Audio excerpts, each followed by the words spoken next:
alone in the dark forest, and behind you somewhere is the werewolf waiting to drink your blood. And you desperately desire the impossible, to escape.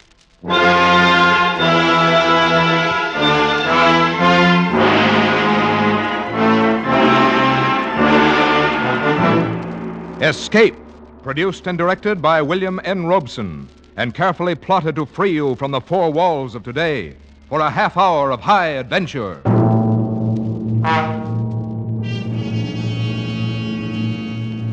Tonight we escape to the backward world of Eastern Europe, where ancient superstitions still live in the minds of men. Tonight we escape with Jeffrey Household's grim story, Taboo.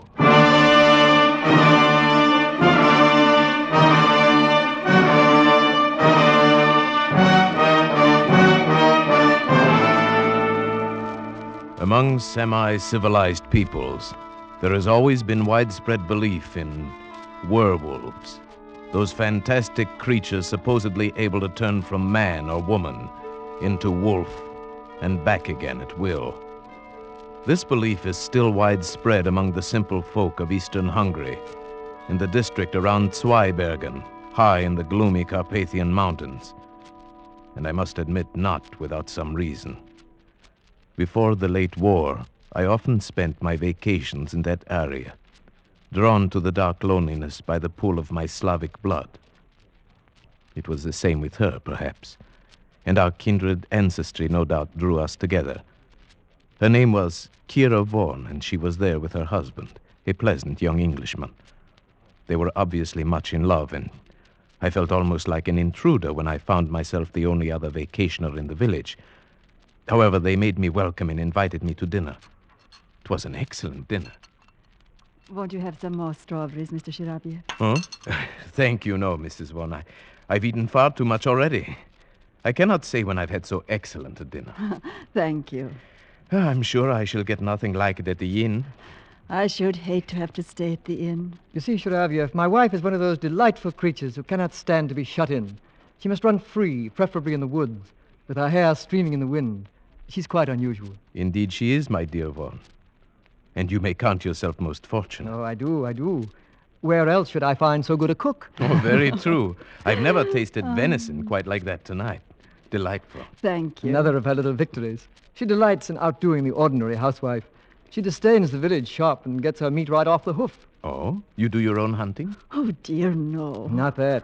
She's much too kind-hearted and loving a person for that. She's found a new source.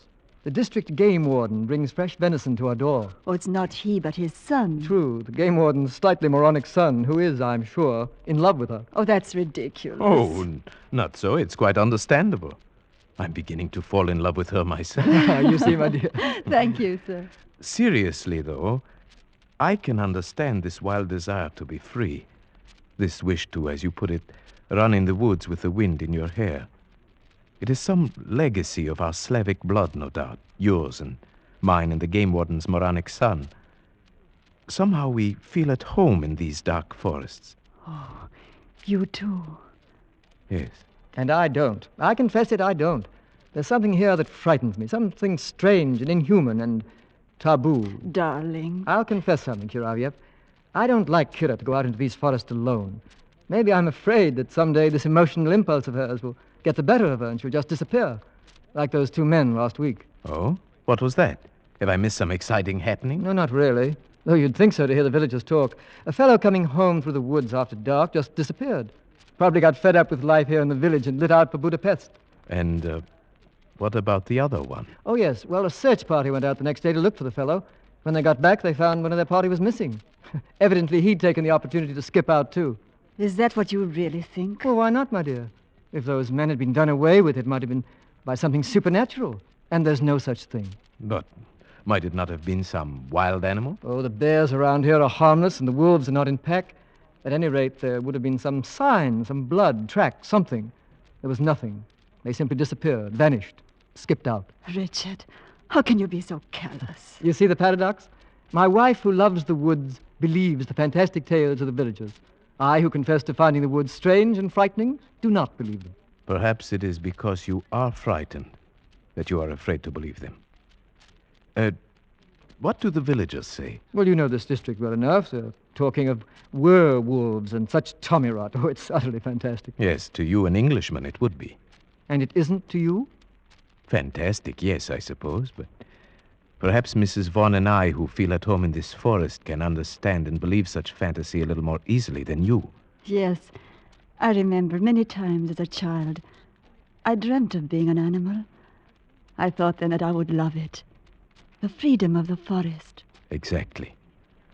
That primitive instinct is so deep within us all. A heritage of some dim, distant past. In us Slavs, it lies closer to the surface. Takes very little to bring it to light. Yes, that is true. Well, you've placed my wife in a new life, Shiravyev. You'll have me suspecting her of changing into a wolf and running out to the forest to murder people. Oh, please, Vaughn. You take me too literally. And besides, it is a shame to spoil so delightful a dinner with so gloomy a conversation. Right. Shall we go into the living room? There's a cheerful fire in there. Oh, yes? What is it, Frida? Beg your pardon, sir. But a message just came from the village. Oh? What is it? They want you and Mr. Shiravyev to come down there now. They're organizing another search party. What? Yes. There's another man missing. Kira! Catch her, Shiravyev. She's fainted.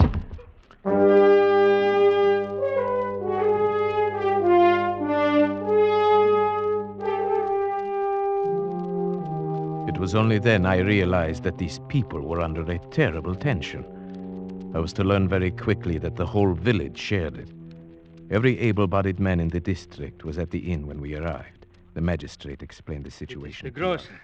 He went into the forest late this afternoon, hoping to bag a blackcock for his supper.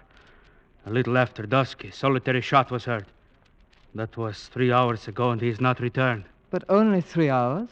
Isn't there a chance that he might still return? A chance, perhaps, but the other two did not. It will do no harm to search for him. We may still be in time to save his life.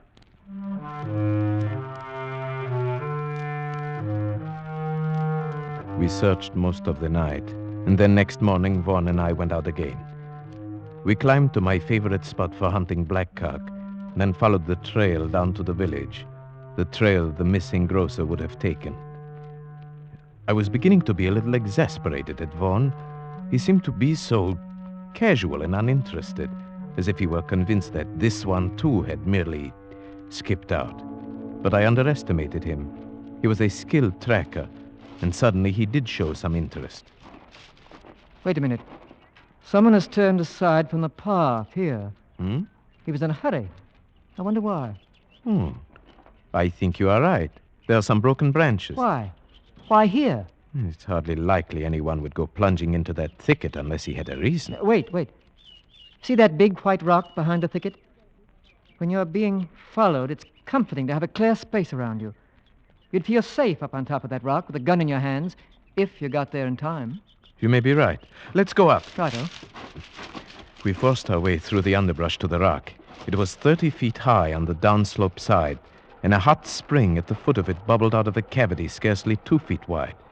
We made our way up to the slope, around it, and came out on top. There was nothing there except for some ivy in the cracks, and one small, stunted tree. Aha! Look at that. Where? The tree. The entire base has been shattered by a charge at close quarters. Perhaps that was the shot that was heard. Oh, you're right, it must be. They say there is always a tree between you and it. What do you mean, it? The werewolf. Well, this must have been a baby one then. That mark is only 6 inches off the ground. No. I think the man's gun went off as he fell.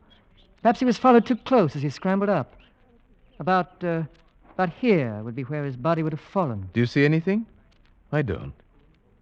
No blood stain. Yeah, wait. Look here. Oh, but it's just a tiny spot. Well, it's enough. It's blood, all right. And something more. A tiny bit of tissue. Let me see. Yes. Brain tissue. It must have come from a deep wound in the skull, made by something like an arrow or a bird's beak. Or maybe even a sharp tooth. But where's the body? There is absolutely no other sign. No evidence of its being dragged off anywhere. No, I can't see any either. It's very strange. But at least we know one thing, Vaughn. This man did not just skip out. This man was dead or dying.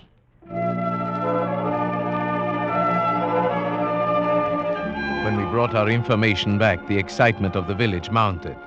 The peasants crossed themselves, and at the inn, the old tales were being told. That's old Weiss, the game warden, talking now. And Josef Weiss, his son, beside him. The moronic son? Yes. The old man is a character, too. Listen. The biggest one my grandfather had seen, and it followed him in the forest. Time after time, he met it at twilight outside his cabin, and time after time, he fired at it point blank, but he couldn't hurt it. Then he pounded a silver penga and loaded his gun with it. One shot and the wolf disappeared.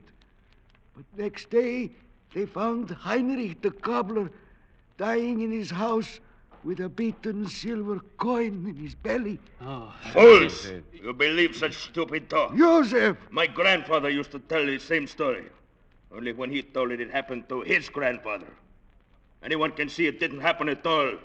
Such things can't happen. Joseph, you call your father a liar? I do. Well, far from being a moron, Joseph seems to have more sense than the others. Perhaps. Joseph, you're not afraid of this werewolf, then, eh? I? No. Why not? The whole village is frightened. I'm used to walking alone in the woods at night. You've got to be a part of the forest, then you'll not be afraid of it. You do believe in werewolves, then, eh? I don't say a man can turn into a wolf, no. But I can understand why he'd want to. Your theory again, Sharavyev. Yes. I think I understand that too, Joseph. But what does it feel like? It feels as if the woods had got under your skin, and you want to walk wild and crouch at the knees. Yes. I think he's perfectly right. And you explain it by some primitive urge? Possibly. There may be many reasons. Physical hunger could be one. We sometimes forget that man was once a fleet-footed hunting animal with all the necessary instincts. Hunger? Yes, we all know about that.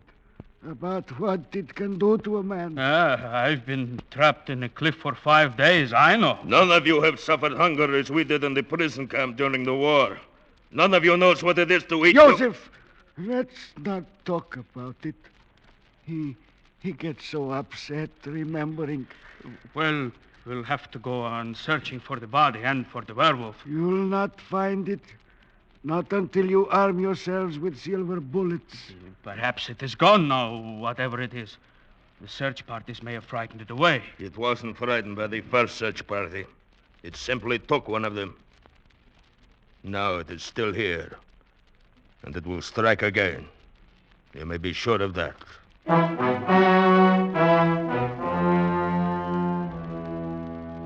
The whole village believed that Josef Weiss was right. They traveled in the woods by twos now. No one went alone.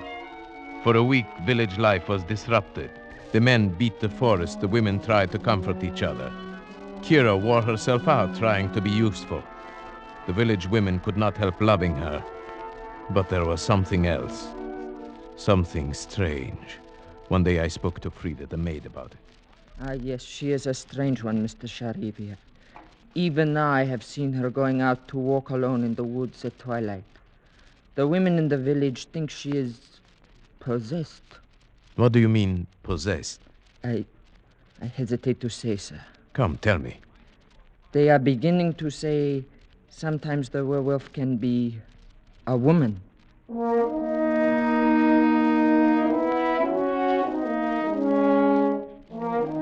At first, the suggestion seemed so ridiculous to me that I hesitated to speak of it. But then I decided to tell Vaughn before this rumor could reach Kira herself. He was naturally much upset. That settles it, Sharavyev. We've got to do something. Something, yes, but what? There's only one thing we can do. Track down this supposed werewolf. That's what we've been trying to do for a week. How can we It's really very simple. We'll offer him bait. Bait? Who will be this bait? You and I, Sharavyev. If you're game. Why, yes, of course I'm game. Good. But how? Are you going to tie me to a tree and watch out with a gun? That's about right. Only we needn't tie you up. And since it was my idea, you can have first turn with the gun. Are you a good shot? Right. This is no time for false modesty. Yes, I'm a good shot. Very well. It'll be night, and we'll have to shoot with only the moonlight. Where do we go? To the rock? Exactly. And the sooner the better. Tonight? Tonight. And say nothing, absolutely nothing, to anybody. Especially to Kira. I understand. This is between us. Either we win, or we simply disappear.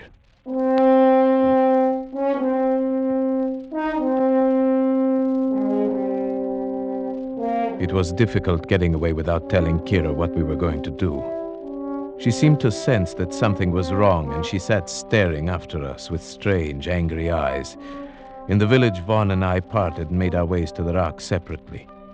I reached there first and settled myself on top of the rock, almost covered by the ivy, the gun across my knees.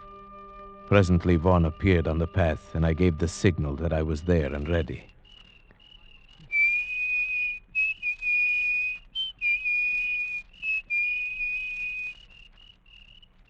The trap was set.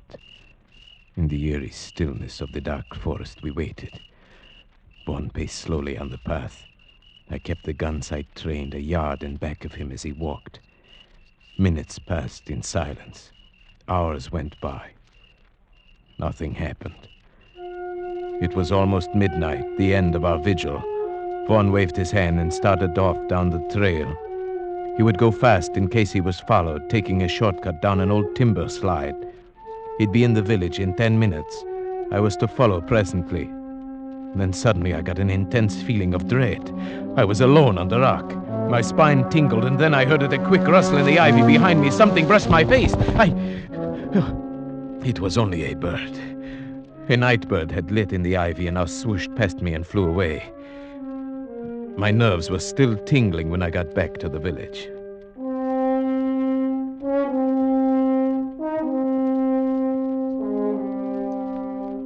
Next day, when I went to see Vaughn, he gave me a warning glance.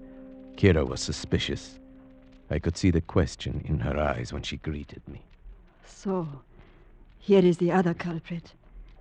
Which of you is most to blame for keeping such late hours? Why, I suppose to keep peace in the family. I should say it is I. No, you can't get him off that easily. I'm the only culprit, my dear. You see, I've never hunted deer at night. I asked Sharavyev to help me.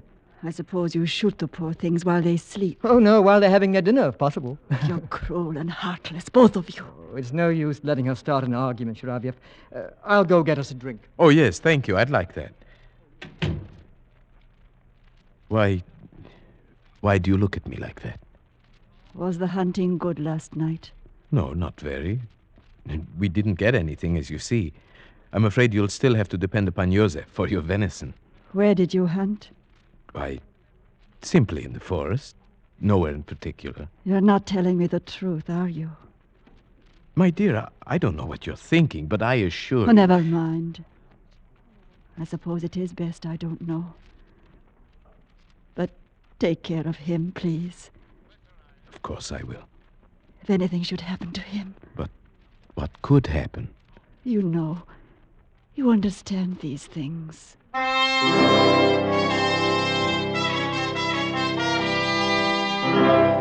That night, I was the bait. And I confess, walking there on the moonlit path, the dense undergrowth pressing close on both sides, the forest all around me, that I felt a strange terror. But nothing happened. Once a bear ambled across the path, paused, sniffed, and disappeared into the brush. Then a little later, I thought I saw a flicker of white in the clearing below, but it never reappeared, and I decided it must have been a ripple of grass in the moonlight. At midnight, we returned to the village, and I was beginning to wonder if our trap would ever be sprung. We must keep on, Sharavyev. I have a feeling that tomorrow night, perhaps, or the next night... I'm game as long as you are, but so far we've only lost sleep. I've got to keep on. Have you forgotten about Kira? The things they're saying about her? No, of course not, but surely these people would not do anything to her. It's not that. It's what it might do to her spirit if she were to hear those insane rumors. She's so sensitive. I don't like to think about it. Then, shall we go out again tomorrow night? Yes. You must come to dinner, though, first. Weiss is bringing down more venison. Kira will want you to come. All right. Till tomorrow night, then.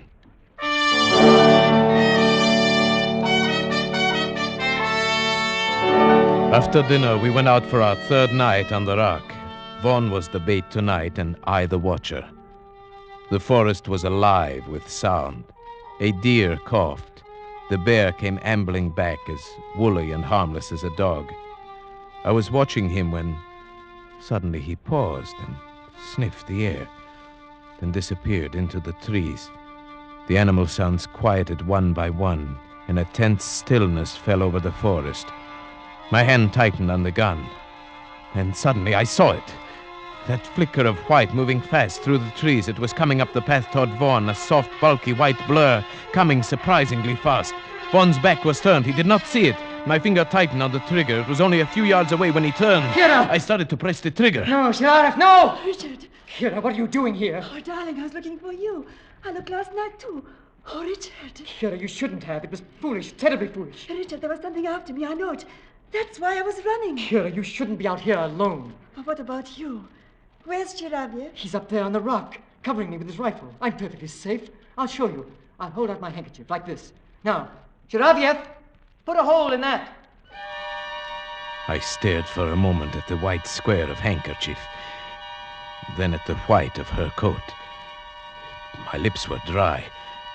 My finger felt numb on the trigger. Come on, Chiraviev, the handkerchief. Please, God, don't let me miss. There, you see, my dear? I'm perfectly safe. They went down the path together, and I followed after a moment. 100 yards from the timber slide, I knew I was being followed. Even before I heard something in the brush behind me, I stopped and turned around. It moved past me, cutting off my retreat. Now I stood alone in terror, but it was still in the brush. If only I could make the timber slide. I got down safely. I went straight to Vaughn. He came out of the house to talk to me. I told him what had happened. His reaction surprised me. Chiraviev, I'm sorry I had to leave you up there to face it alone, but I had to bring her down. Of course, I know that. And you must believe this. She never left me. We came down together, arm in arm. We came straight down. You must believe that. But of course, why should I think differently? Then you must realize, whoever it was up there in the brush following you, it couldn't have been Kira. Good heavens, Vaughn. Do you think I believe that preposterous story? Well, didn't you? Even up there on the rock, when you hesitated about firing at the handkerchief, didn't you believe it might be Kira? No. Why, no, of course not. But I did. Vaughn knew my thoughts almost better than I knew them myself. Yes, that was why my lips were dry and my finger numb when I pressed the trigger. I had refused to admit it even to myself. And now was I sure, even now. That night, Vaughn was excited. We're going to get it tonight. After last night, it'll be there waiting for us. Yes, I think you are right. But if you are, we wouldn't want anyone else to come walking in on us. It might cause confusion. Don't worry. Kira has promised to stay at home. She says we're doing our duty and she won't interfere. Do you think this is our duty? No. Neither do I. I never feel that anything I enjoy can be my duty. And now, I really enjoy this. Tonight, I'd like to be the bait. No, it's my turn. I won't give it up. Besides, if it's the revenge you want, you have the gun. That's so. All right, then. Tonight, you'll be the bait. That night, for the first time, I regretted ever getting into this mess. As I paced up and down the path, my nervousness grew. Tonight, it would surely come. I felt it. But would Vaughn shoot straight and quick enough? The hours went by. Clouds kept scudding over the moon, leaving me in deep darkness for minutes at a time. I was really beginning to be frightened. Then, a fraction of a second before it happened, I knew it was coming. There was a hot breath on my neck, a crushing weight on my shoulder, something hard against my skull, and the crack of Vaughn's rifle. Vaughn! Chiraviev, are you all right? Yes, I think so. What was it? A man, a winged. Come on. I'm going in after him. All right, I'm coming. Vaughn, where did he go? I can hardly believe it, but he went right into this hot spring under the rock. But there's hardly opening enough for a rabbit. He went under the water. Come on. Wait, Vaughn, I'm coming with you. We plunged into the spring, wriggling our way forward, not knowing what to expect. Vaughn held the rifle high above the water, but there wasn't room enough for our heads. We had to hold our breath and plunge forward. Luckily, it was only a few feet. I emerged and took a breath. Then I heard Vaughn fire. Ah, got him. Where? Shine the flashlight. There, at the other side of the cave. Yes. Who would have thought there would be a cave here? Or that anyone could have gotten through that spring. It was a perfect hiding place. Yes, but it does him no good now. Turn him over. Let's see who our werewolf is. Yes. Why? It's Weiss. Joseph Weiss, the game warden's son. Well, why didn't we think of that? We all knew he was not quite sane. More than that, he almost told us. Remember, he said, I do not believe a man can turn himself into a wolf, but I know why he'd want to. Yes, and he described the feeling to walk wild and crouch at the knees. He knew that feeling. He knew it too well.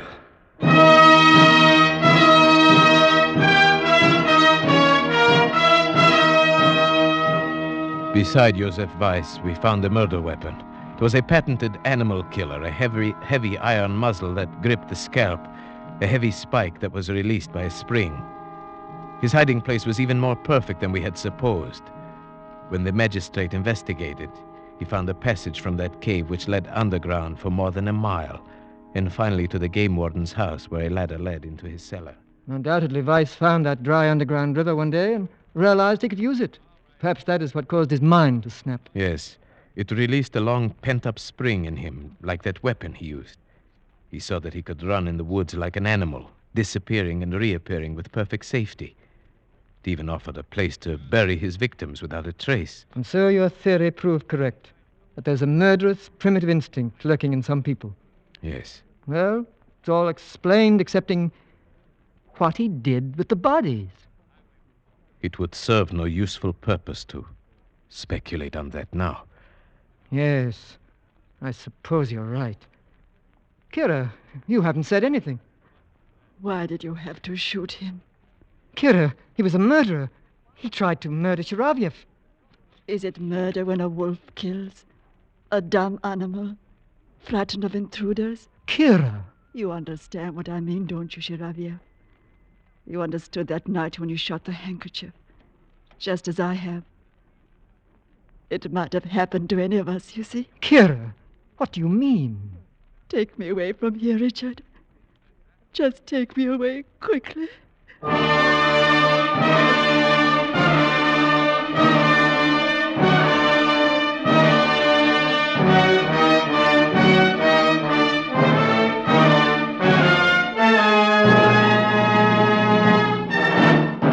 Escape is produced and directed by William N. Robeson, and tonight brought you Taboo by Jeffrey Household, adapted for radio by John Dunkel with Paul Frees as Shiravyev, Marta Mitrovich as Kira, and Morgan Farley as Vaughn.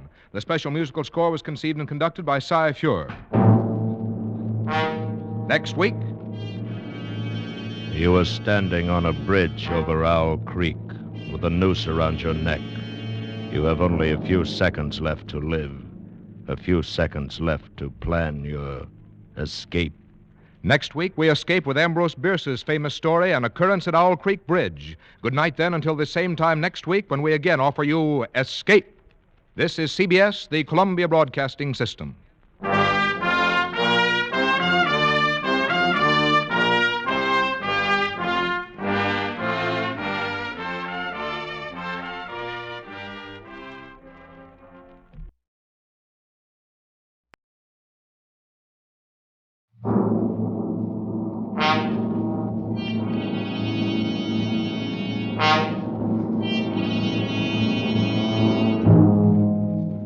You are standing on a bridge over Owl Creek, a noose around your neck.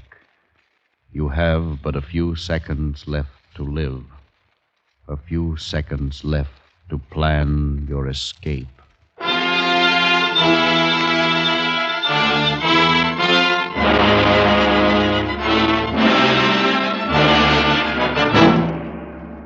Escape, produced and directed by William N. Robeson, and carefully contrived to free you from the four walls of today for a half hour of high adventure.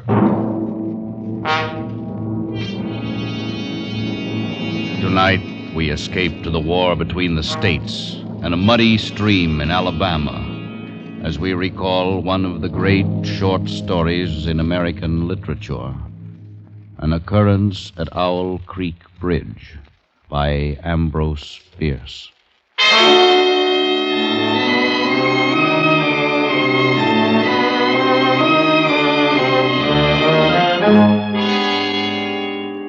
A man stood upon a railroad bridge in northern Alabama, looking down through the ties at the swift water 20 feet below.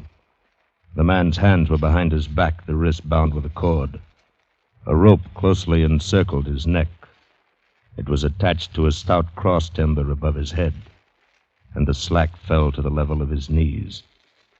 He watched a piece of dancing driftwood racing down the current beneath his feet. He thought, if I could just free my hands, I might throw off this noose and dive into the creek. If I swam underwater, I'd be safe from their bullets. If my wind held out, I could make the southern bank, take to the woods, and get away home.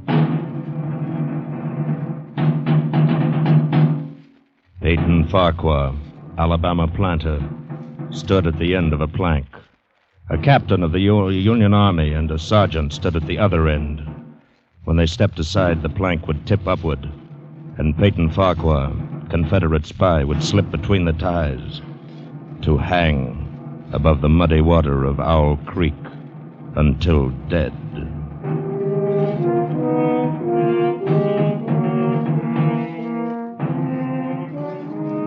Even in this far outpost of Sherman's march to the sea, the formalities of death are observed by these men who are most familiar with him. The captain's company is drawn stiffly at attention along the tracks on the northern side of the bridge. The lieutenant stands erect on the bank of the stream, the point of his bared saber scraping the gravel on the roadbed. Peyton Farquhar is being ushered into the Confederate beyond with every Union amenity.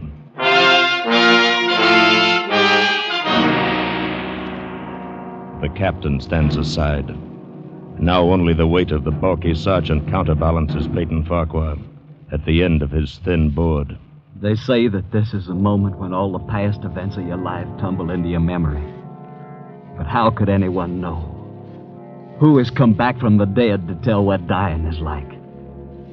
I don't recall any childhood memories now. The past does not engulf me in this naked moment. I'm only aware of what's here, now. Those Yankees lined up on the bank. His captain's tired eyes. That turkey buzzard circling up there, waiting for me. And that noise. That beating, driving sound like a distant engine. A pump. The roll of thunder on a summer evening. Coming closer. Getting louder. Choking me.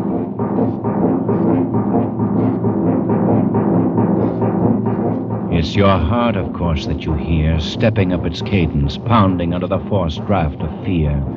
Now you see nothing, remember nothing, sense nothing, but the strangling, suffocating beat of your own heart, throbbing its final protest. You stand there, erect. The work is nearly at an end now. The captain draws his sword, flourishes it to a carry, sings out a command. Company! Array! Rest!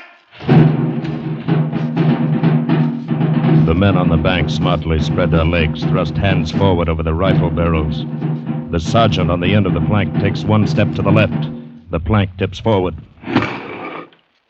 And Peyton Farquhar drops between the timbers of Owl Creek Bridge.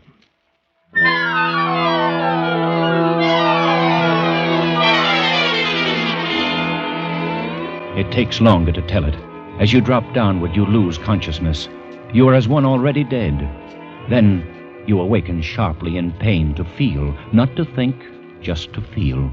The cutting pressure on your throat, the agonies of pulsating fire shooting from your neck downward, to feel the fullness, the congestion, the head bursting with suffocation.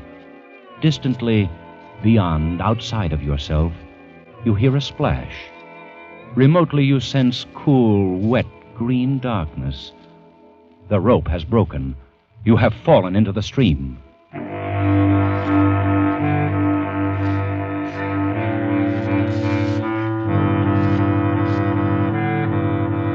Now thinking returns slowly.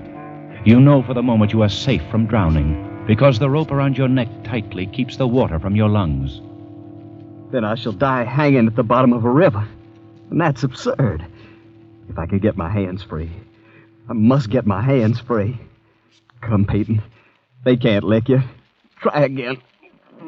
Once more. Good boy, the rope's given. Again. Try once more. That does it, my boy. Now, the rope around your neck. You must breathe when you come to the surface. You must breathe quickly. For if they haven't hanged you and they fail to drown you, you can't let them shoot you. Loosen that rope around your neck. You must get it loose. Now.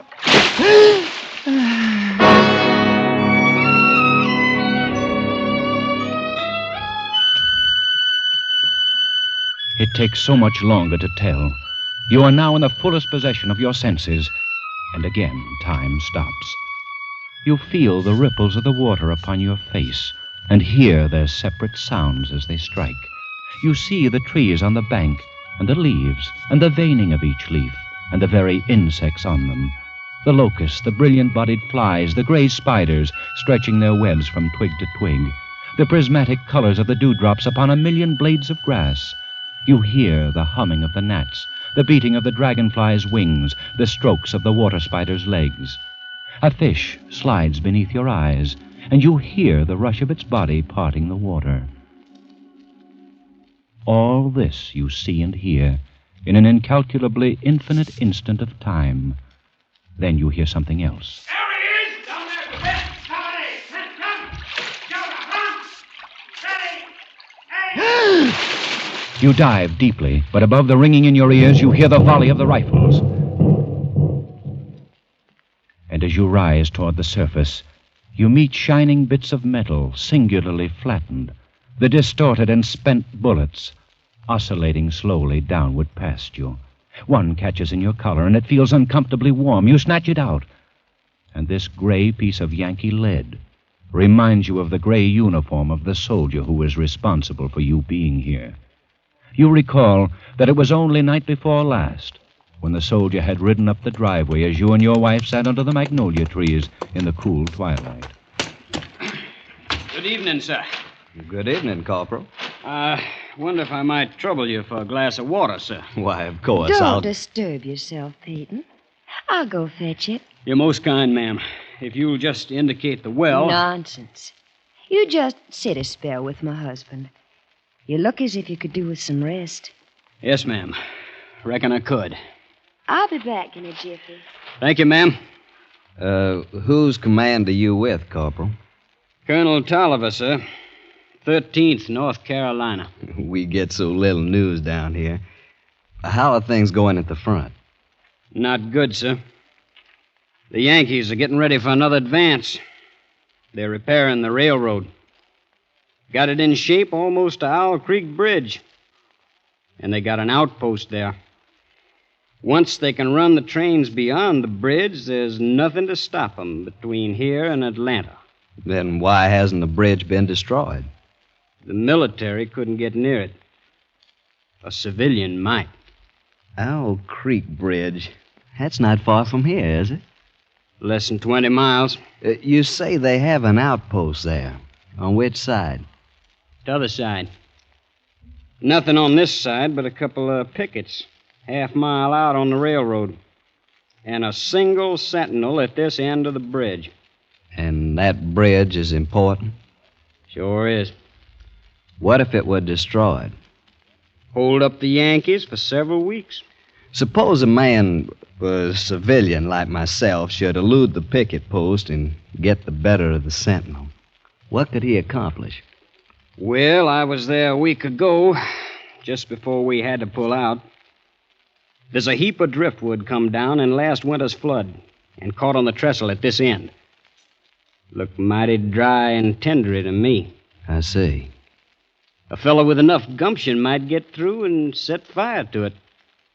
It ought to burn like tow. Yes, it should. Of course, a fellow'd have to have plenty of gumption. The Union commander's promised to hang any civilian caught fooling around the railroad. Here's your water, Corporal. Right out of the spring house. Thank you kindly, ma'am. My, that's cool and nice. And here's a smidgen of cornbread. I thought you might be hungry. I'm mighty grateful, ma'am. It's ladies like you that keeps the South together and fighting these days. My, what a nice It compliment. certainly is. Well, reckon I better hit the leather. I got a lot of riding ahead of me tonight. Good luck to you, Corporal, and thank you for the information. You'd be taking a chance, sir. But you couldn't do a greater service for your country. I'll remember that, Corporal. Goodbye, ma'am. Goodbye, Corporal. Goodbye, sir. Many thanks. Goodbye. Peyton, what was he talking about? What, my dear? The corporal. What did he mean by service to your country and taking a chance? Oh, nothing. Peyton, tell me. It was nothing, really, my dear. Peyton Farquhar, if you're fixing to take any chances for our country, I want to know about it. Now, you just speak your piece. There's nothing to say except I'll be going away for a day or two on a little trip. Is it dangerous, Peyton? Not very. You'll be back. Yes, my dear. I promise you, I'll be back.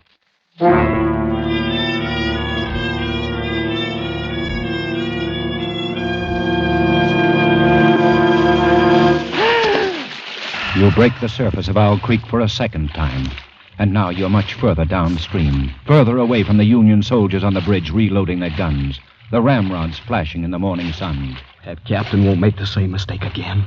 He'll order them to fire at will. Heaven help me, I cannot dodge him. Another more terrible sound, cannon. They've trained a cannon on you. And close. Next time they'll use a charge of grape. Rifles and grape covering the water from bank to bank. I'm done for then. Then something seemed to grab you, and you're whirled round and round, spinning like a waterlogged top. You're caught in a vortex, a whirlpool. The water, the banks, the distant bridge, the soldiers become indistinct blurs. And again, you're helpless. You feel dizzy and sick to your stomach. Just as you felt last night when you crept up the bank toward the lone sentinel on the south end of the bridge and discovered that the sentinel was not alone. There he is, boys. Grab him. Got him, Sergeant. Well, Mr. Peyton Farquhar, we've been expecting you. How did you know my name We got was... ways. But look here, I'm a civilian. I Save was just... your breath and thank your maker we didn't shoot you in the back. Well, we don't do things that way up north. You'll get a trial. Everything fair and square. Bring him along, man. The whirlpool spins faster and faster. A sharp piece of driftwood tears at your coat. The churning brown water chokes you. You know there is nothing you can do. As you had known it last night, when they shoved you into a tent near the bridge to face the infantry captain with the tired eyes. Here he is, sir. Right on schedule. Good work, Sergeant. Is this the man, Lieutenant? That's him. What? You're the corporal who stopped at my plantation last night. That's right, Mr. Farquhar. But I'm not with the 13th North Carolina Volunteers. Mr. Farquhar, this is Lieutenant Saltonstall, Intelligence Officer, 5th Massachusetts Regulars. You've trapped me. You deliberately led me into a trap. I'm a civilian and a planter. Yes, and also a Southern patriot, caught in the act of espionage. You can't prove it. We don't have to. This is the most despicable, the most... This proves once more that honor is a stranger in the North. I'm too tired to listen to a recital of the code of a Southern gentleman, Mr. Farquhar. I'm afraid the distinction between your ethics and my lack of them would escape me this evening.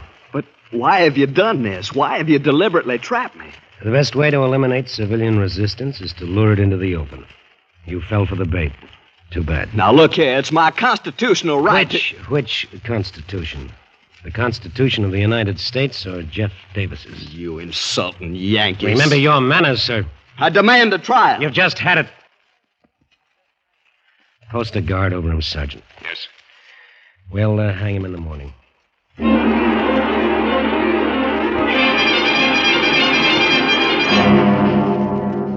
Something tears at your face, scratching, and you realize that the whirling has stopped. You open your eyes. You're lying on the southern bank of the stream, out of sight of your enemies. Safe. The gravel which has scratched your cheek now seems soft as new-picked cotton. The forest around you is a garden of luscious beauty, reeking with the heavy perfume of freedom. Even the whiz and rattle of the final charge of grape screaming through the treetops seems a benediction from the baffled cannoneer. You leap to your feet and run into the woods, south, towards home.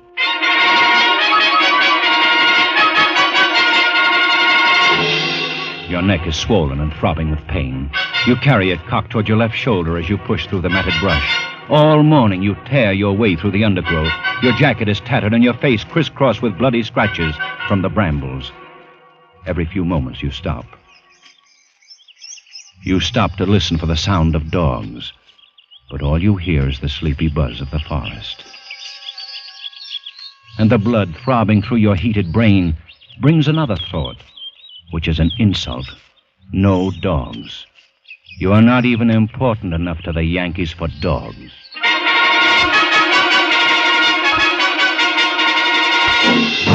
It's nearly noon now, and for half an hour you've been plunging through a swamp, waist-deep in green ooze. Your neck hurts constantly. Your head throbs and your tongue is thick. It tastes like brown cotton.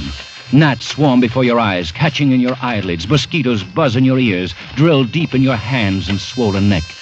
You cannot go any longer. You slow down. You stop. You reach toward a palmetto root for support, and it slithers from your grasp and slides softly into the water. Water moccasin. Fear finds you at last. Terror, which stood aloof when you fled the executioner's bullets, now embraces you with clammy unction. A water moccasin, the deadly cottonmouth. Now each branch and root seems to writhe under your glance. The swamp is undulating with certain death.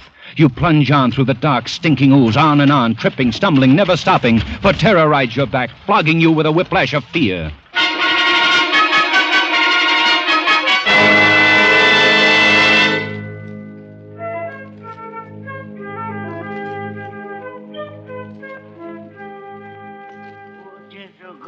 Master Peyton, fiddle's a fiddle and jig time.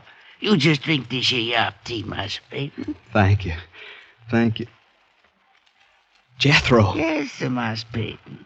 What are you doing here? I live here. You live... Where am I? What happened? I was paddling my dugout home through the swamp with a mess of catfish. I sees you lying out there on the bank in front of my cabin. Jethro, I heard... I thought you were dead. Of course you thought Jethro was dead. You knew he had consumption when you sold him. You knew he couldn't last long, and he wasn't earning his keep. His wife and his daughter had carried on some at first, but after a while they calmed down. And last you'd heard, Jethro was dead. You thought I was dead, Master Peyton? Why, sir, don't you know what's happened to me? I'm free. I'm free at last. So... news travels fast. Even in the middle of this backwoods swamp, this lonely black has heard of Abe Lincoln's traitorous Emancipation Proclamation. And they believe it with the faith of children. Yes, sir, I'm free. I expect pretty soon my woman, my little gal, come along and join me. Yes, of course they will, Jethro. Hi, is they, Master Peyton? Is they well? Yes, indeed, they're both fine. Your daughter's growing into a young beauty. Miss Farquhar's brought her into the kitchen, beginning to train her for the house. Well, what do you think of that? And my woman, she still sings pretty? Yes, Jethro. Sundays at meeting time, we can hear all the way up to the big house. That woman's voice is prettier than all the angels. Jethro, I don't know how to say this, but I really was sorry about having to sell you. But there wasn't anything else. I understand, Master Peyton. Don't pay it no mind. I done forgive you long ago. You have? Sure. Don't the Lord tell us to forgive those who trespass against us? Don't the Lord promise us we shall be free? Don't you worry none about it, Master Peyton. Here now, quiet that spot. Quiet, chicken, quiet you. Must have heard Razorback in the brush. No, sirree. Look, Master Peyton, there's a horse coming down the road. A horse? Look there. Soldier. What our soldiers, Corporal, look like. Jethro, you got to hide me. Why's I got to hide you, Mas Peyton? Don't ask so many questions, you insolent... Mas Peyton, you forget, I'm free now. Well, then, as an old friend of mine, please don't ask any questions. Just hide me. Don't tell that soldier anything. Well, sure, I reckon I can do that for an old friend, Mas Peyton. Here, you get down under this here bed. That's it. Put the covers over the side. There you are. Snug as a tick in a rabbit's ear. Remember, don't tell him anything.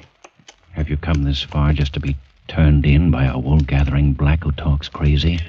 If Jethro knew this gray-clad corporal was really a Union lieutenant, he'd guarantee his freedom by turning you in. Even so, he bears you a big enough grudge to turn you in anyway. Unless, of course, he's planning to dispose of you himself. Yes, that's it. That's why he talks so silly about the Lord and forgiveness. He's going to do you in himself. Well, if you run into him, don't tell him I was looking for him. Yes, I'll remember not telling. Just keep minding your own business, Uncle. You live longer. Get up there. Yes, sir, I sure will. You can come out now, Mas Peyton. I declare, I don't understand none of this. You says not tell him you're here. He says not tell you he's been here.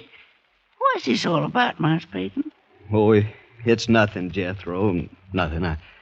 I owe the man some money. I'm not ready to pay it yet. Oh, I see.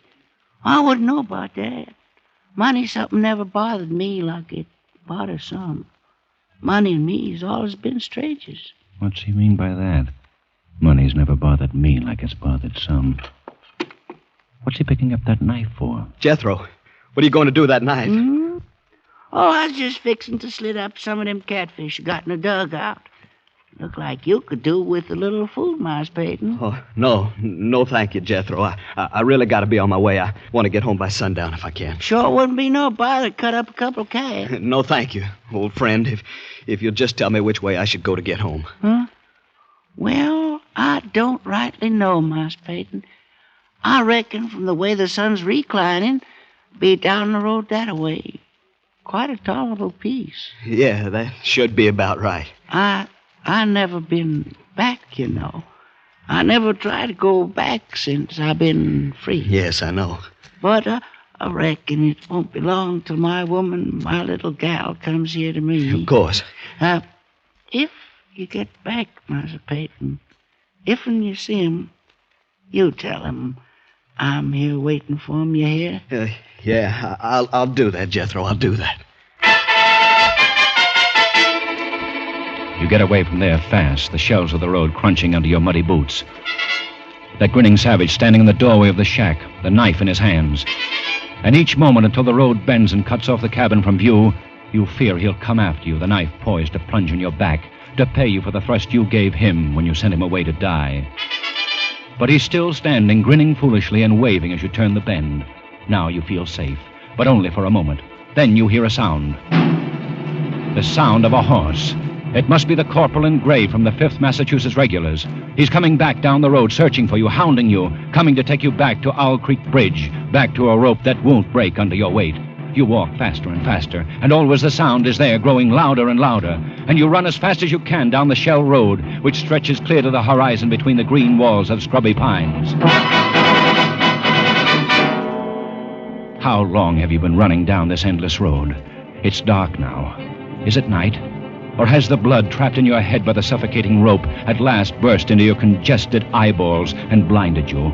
Will it next pour from your swollen and bruised neck into your brain, stopping all sensation, instantly bringing to a welcome end this day of agony and flight?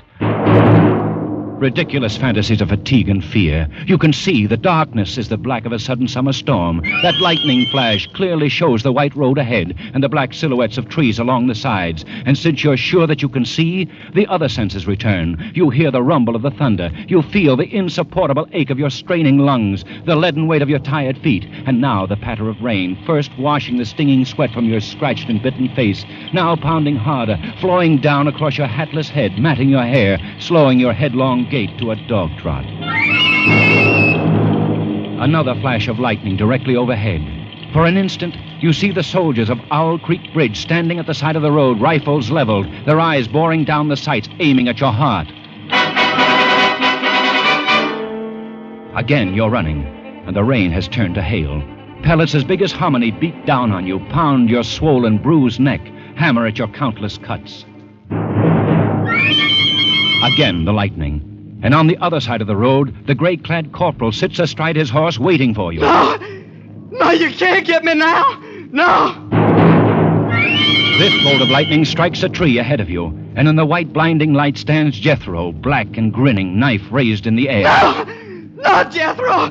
Forgive me! Forgive me! He's gone. And now you see dangling from each tree along the road a noose swinging in the wind. Wherever you turn, wherever you look, a noose waiting for you. A noose which wriggles like a water moccasin.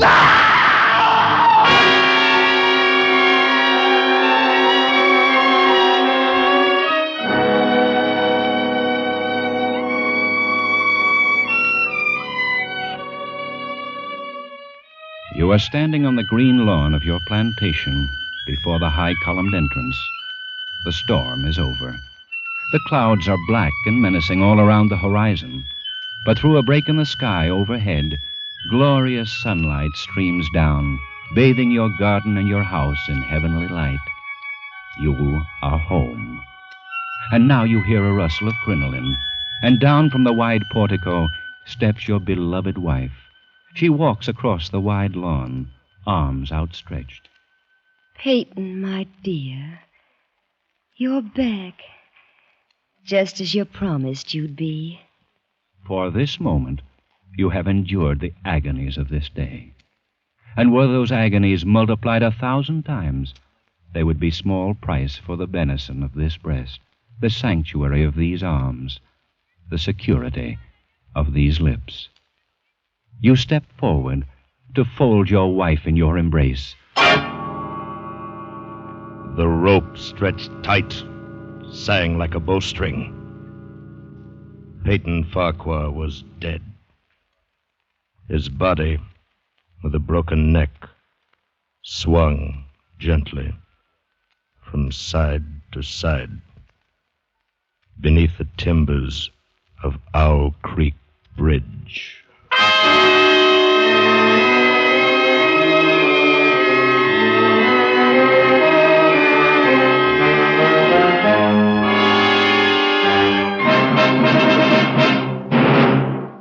Escape is produced and directed by William N. Robeson, and tonight brought you An Occurrence at Owl Creek Bridge by Ambrose Bierce in a radio adaptation written by Mr. Robeson.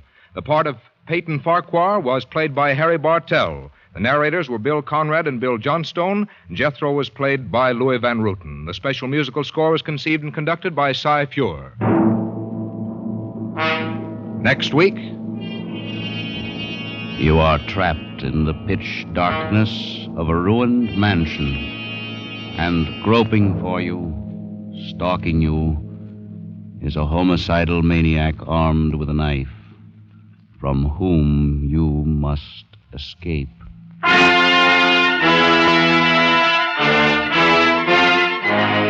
Next week, we escape with Joseph Hergesheimer's gripping story, Wild Oranges.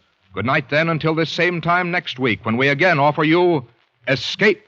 This is CBS, the Columbia Broadcasting System.